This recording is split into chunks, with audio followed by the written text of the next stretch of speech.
Pertanyaannya adalah kira-kira air sedikit kejatuhan najis, airnya enggak najis. Adalah kira-kira. Nah,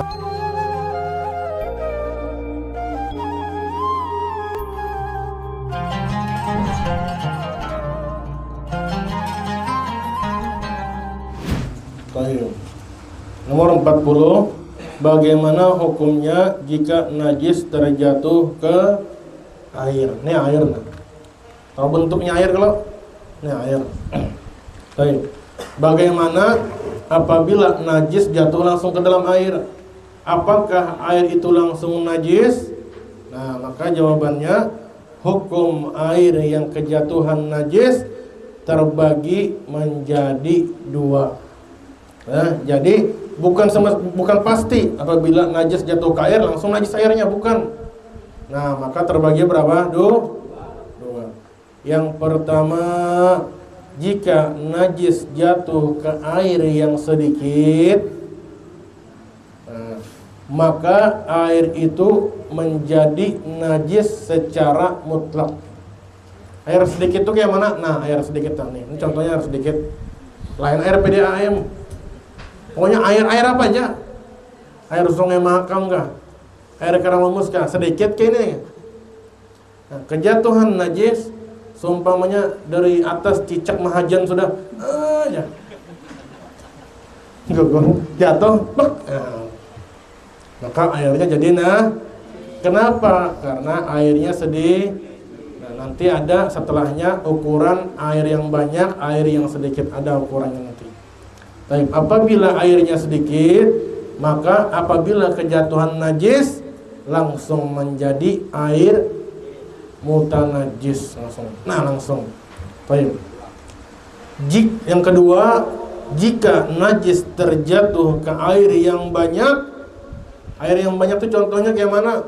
Contohnya kayak di kolam berenang.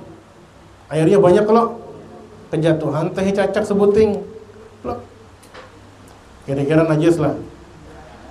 Nah, maka di sini disebutkan apabila air terjatuh ke air yang banyak, contohnya air yang ada di kolam berenang, maka air itu tidak najis kecuali, nah tadi itu air itu tidak najis kecuali jika berubah warnanya atau rasanya atau baunya. Contohnya di kolam berenang, sekalinya gugur teh cicak sekarung boy. Misal aja, teh cicak sekarung seumpamanya berubah warnanya dari putih jadi apa? Jadi hitam putih jadinya. Nah, walaupun sedikit berubahnya, walaupun sedikit warnanya atau rasanya, siapa mau merasai? Atau baunya, seumpamanya warnanya kada berubah, rasanya kada berubah, tapi baunya berubah. Nah, itu sama aja. Intinya dari salah satu tiga sifat ini, warnanya atau rasanya atau baunya, tiga ini, salah satu tiga ini berubah, maka air itu langsung menjadi mutanajis. Walaupun perubahannya hanya sedikit, maka air tersebut menjadi najis. Baik, yang ke-41 lagi. Sebentar, paham aja kalau? Kalau kada paham, tonton di channel YouTube kami.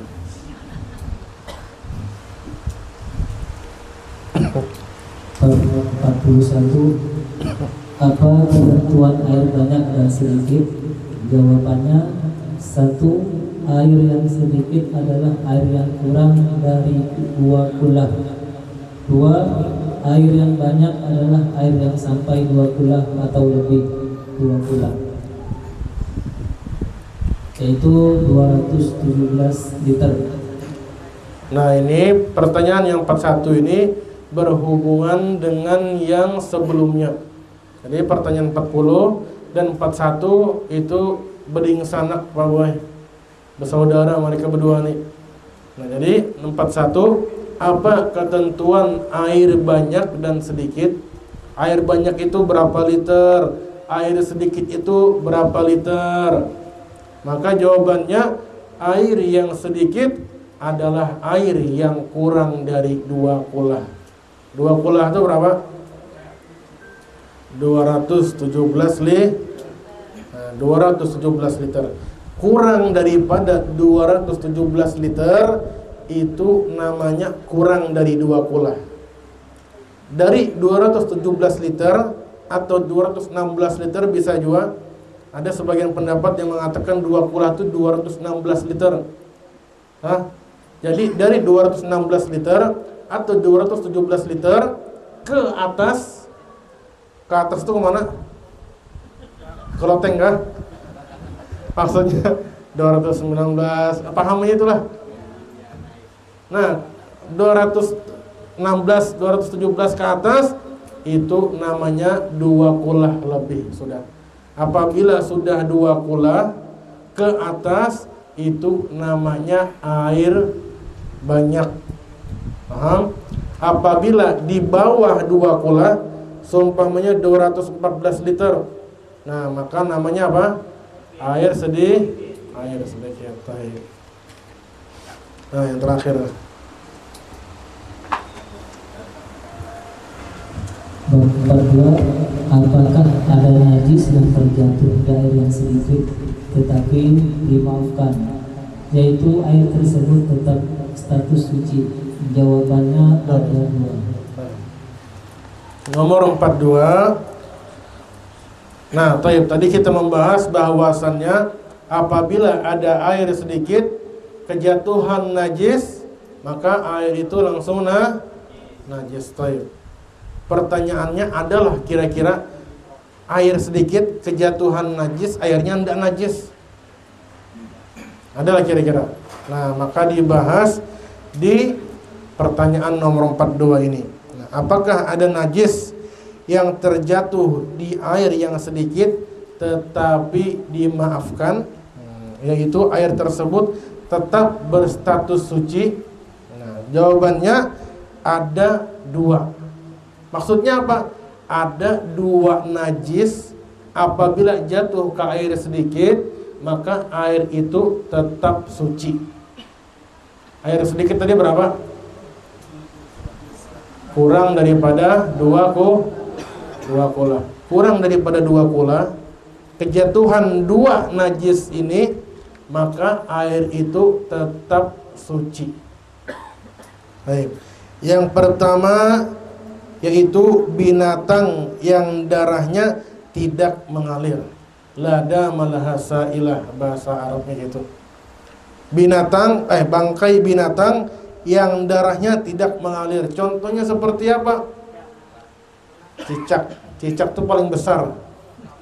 Bawahnya lalat. Dingsanaknya siapa? Jangkrik. Sepupunya siapa? Kecoa.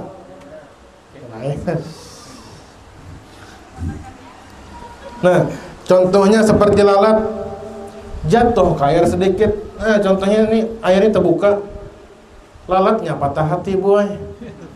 Udah mengakhiri hidup aja sudah.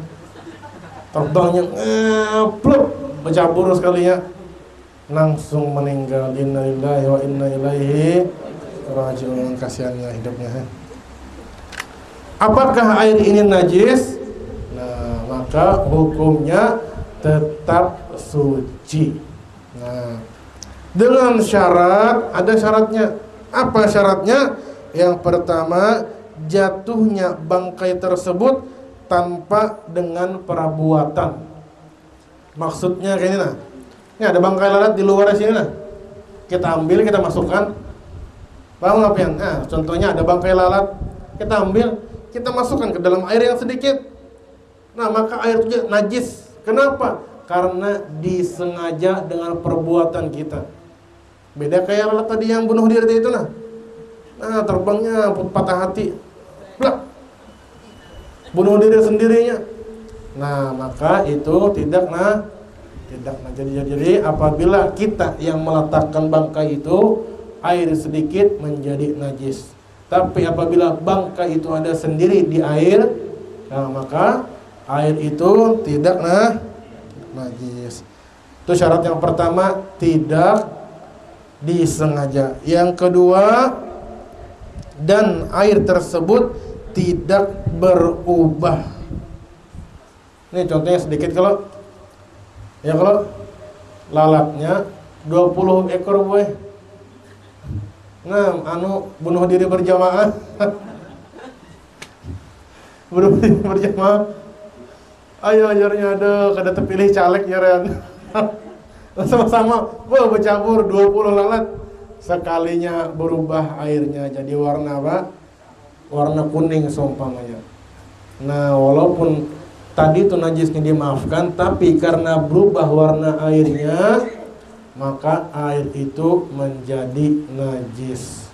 Jadi syarat yang pertama, jangan disengaja. Yang kedua, airnya tidak sampai berubah warna. Baik. Walaupun warnanya berubah sedikit, maka hukumnya air itu menjadi mutanajjis. Nah, yang kedua, najis yang tidak dapat dilihat dengan mata normal. Seumpamanya ada najis jatuh ke barang kita, kita cari mana yolah najisnya yolah. Nah, mata normal sudah. Yang rabun pakai kacamata sudah mati, tidak ada. Bisa dilihat dengan apa? Yang kaca pembesar tuh, nah, mikroskop itu. Nah, kalau pakai itu baru kelihatan. Kalau tidak pakai itu tidak kelihatan ini. Nah, saking kecilnya tuh, nah, najis tuh. Nah, najis ini jatuh ke air. Nah, maka najis itu dimaafkan. Nah, jadi air itu apabila kejatuhan najis yang tidak dapat dilihat dengan mata normal, maka air itu tetap berstatus suci. Nah, jadi ada dua tadi. Yang pertama, bangkai yang darahnya tidak mengalir, paling besarnya hitungannya adalah cicak. Dari cicak ke bawah itu tidak mengalir semua sudah.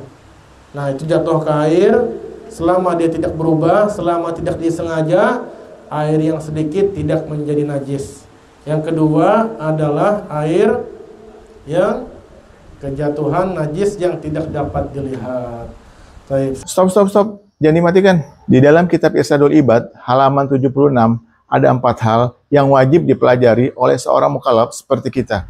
Yang pertama, belajar kandungan pengertian dari 2 kalimat syahadat. Yang kedua, belajar ilmu tauhid dan sifat-sifat Allah. Yang ketiga, belajar ilmu fikih seperti wudu dan sholat. Dan yang keempat, belajar tentang obat penyakit hati seperti hasad, riya, dan lain-lain. Kabar gembiranya untuk para sahabat, semuanya yang saya jelaskan tadi ada di dalam kitab Anwarul Mubarakah ini. Segera miliki dengan menghubungi nomor yang ada di bawah ini.